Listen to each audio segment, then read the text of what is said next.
It's hard to do these things alone. Stays alone.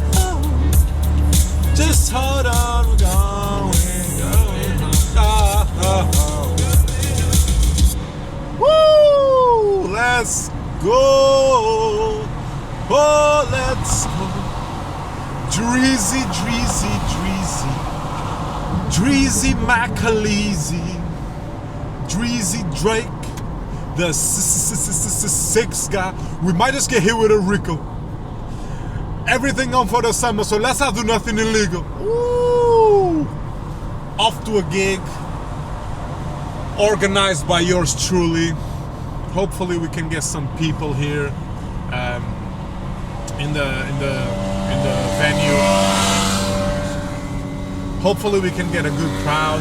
Hopefully we can get a couple of fellas in the crowd. You know what I'm talking about?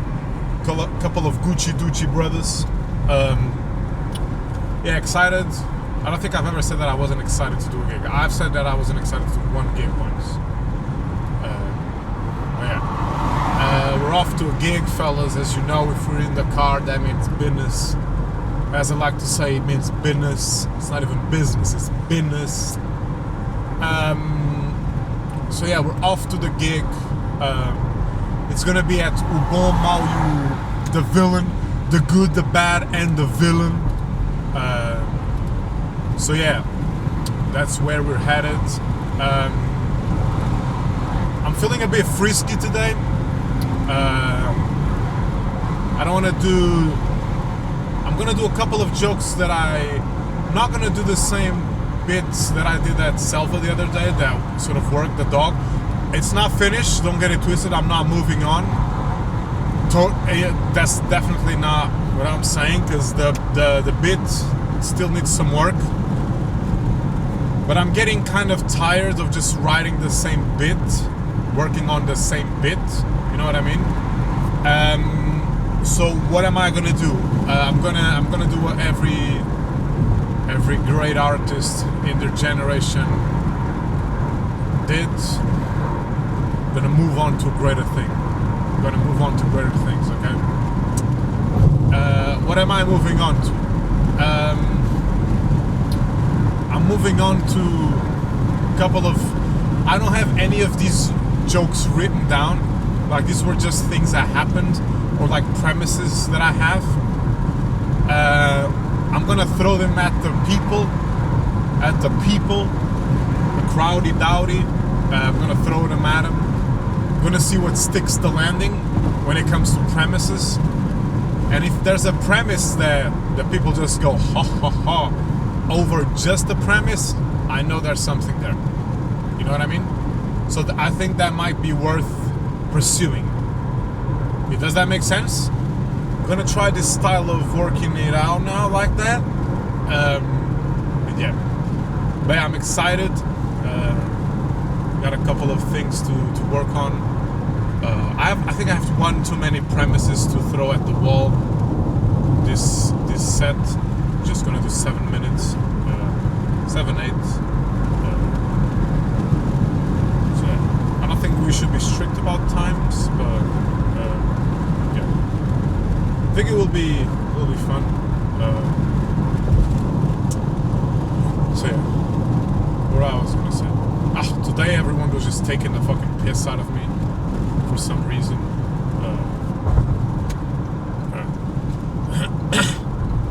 I'm not gonna get into that on the podcast, as you can imagine. But yeah. Sometimes, whatever, I'm not gonna speak about that here. But just know that stuff happens.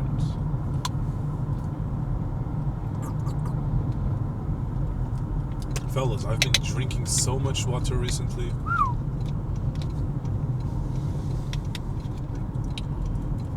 What can we speak about today? Don't want to get too deep into things. Oh, so yeah, as you guys know, I moved out of my parents' house, right? I'm living in a building. It's an older-ish building. The building is so old that it still has those elevators in which you have to close both doors, you know. And what happened the other day was I was in, like, I'm on the last floor of the building, penthouse type shit, you know what I'm talking about? Come on, fellas. Penthouse. Living in a penthouse, you know? Penthouse in Amadora is like the second floor. It's like the first floor. It's not even the first floor, it's the ground floor of a normal building in fucking the Bronx. Whatever. So yeah, I'm like on the last floor, right? And the thing is that with the elevator, right?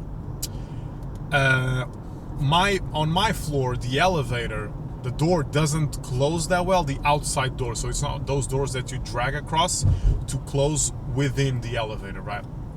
And one day, I was like, there's this guy, like in Portugal at least, I don't know how it is in like other countries, but the water count, like a person literally has to go into your like building. In some houses, in some buildings, the water counter is literally inside the house. And for some reason, this isn't fucking digital. This isn't digital at all yet, right? So there's still a fucking bozo that needs to go building into each building, right? To check the water count, which is absolutely ridiculous. And I forgot that. I didn't forget. Like I haven't even been there. No, I've been there for like a month, right? And like, I'm still not used to this whole I have to be aware that the elevator door didn't close situation. In my parents' house, it's just a normal elevator. You leave, the elevator closes, right? But in my house, in my building, in my floor, the door doesn't really slide when it's closing. And that guy was coming into the building to count the water for someone. Count the water is absolutely insane. Just a guy just in the house, drip by drip. That's $5. So the guy is in the house, in the building. He knocks on my door super aggressively because the elevator door wasn't closed properly, right? Super aggressively knocking on my door. I'm like, what the fuck is going on, right? So I open the door, I'm like, hello? And the guy's like, hello. The guy was like fucking 70 or like 75 years old, some bullshit like that. He probably wasn't even 75. It was probably like a 50. It was probably like a 40-year-old man who just smokes a lot. So he can't walk upstairs, and he had to walk up the stairs to the 5th floor because the elevator wasn't working because I technically left the door open, right? The guy's just banging on my fucking door, right? And he just, as soon as I open the door, he just starts spazzing at me, just complaining, fucking screaming at me, like, oh, you have to be more careful with the fucking door, you shouldn't leave the door open, people need to use the elevator, there could be old people in the building, blah blah blah blah blah blah. And I'm like, I'm not getting mad because he's totally right, you know what I mean? But what was pissing me off was the fact that he had no fucking idea if I was the one on that floor that left the door open. You know what I mean? You have no idea if it was me. You're making a totally valid assumption, which is totally correct, but you could be wrong. That's what was pissing me off. You could be wrong. You weren't. You could be. But you were spazzing on me, acting like you were right, which you were, which he was, but you didn't know. He took a gamble. It's a gambling man.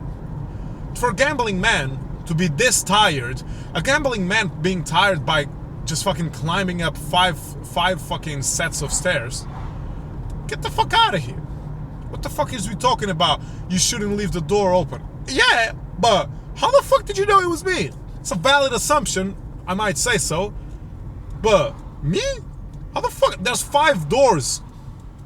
There's 5 doors in the last floor. How the fuck did you know it was me? How? Did you knock on every single door? Moral of the story, this guy wasn't no fucking guy that was counting water. This was a fucking Jehovah Witness that just got me to open the door. Yeah. Fucked up. Fucked up. Man, He was totally in the right, by the way. Don't get me wrong. He was 100% correct. I shouldn't leave the door open. I didn't leave the door open. It's just that you leave like the building, the elevator, I'm sorry. You leave the elevator. I go into my house. I'm not looking back to check on no fucking elevator. You know what I mean? Who the fuck leaves an elevator and looks back to check if the elevator is okay? No one fucking does that. What year are we on? It's fucking Banana Republic. It's a very great expression we have in Portuguese, which is called República das Bananas, when we want to say that something. This is clearly. I'm just now realizing that this is an extremely racist expression, but we use this expression when we want to say that something isn't right. Does that make sense? When we want to say that something isn't properly working in our country, we say that, oh, this must be a fucking banana republic.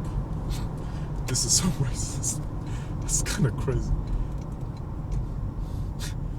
We have so many fucking racist expressions in Portuguese. We have filhinha indiana, which means indigenous Q. It's not Indian Q. Okay, so this is also kind of funny. When I was a kid, so in Portuguese, the way you say indiano,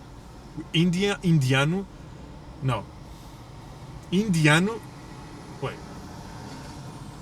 No, feeling Indiana. Wait, what? Indiano era quem? Indiano eram os índios ou não? Indiano é um índio. Yeah. Então quem são os índios? What? Indiano?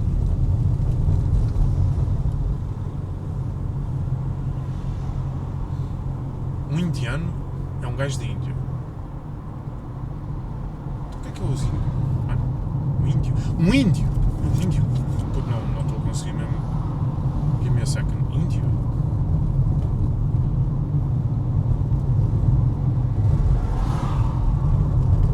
Okay, I was correct.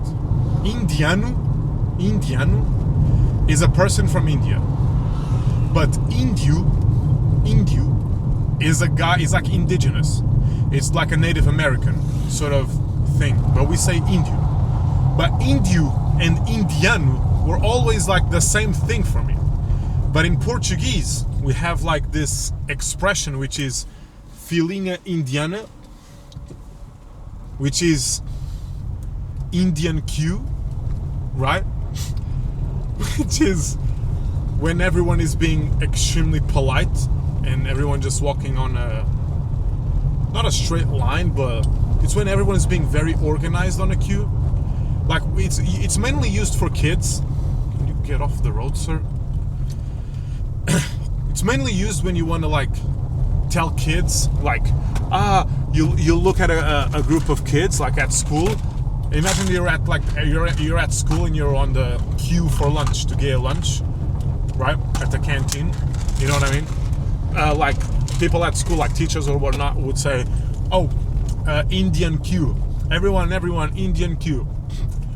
Which to me is insane because, well, there's like fucking 10 billion Indian people.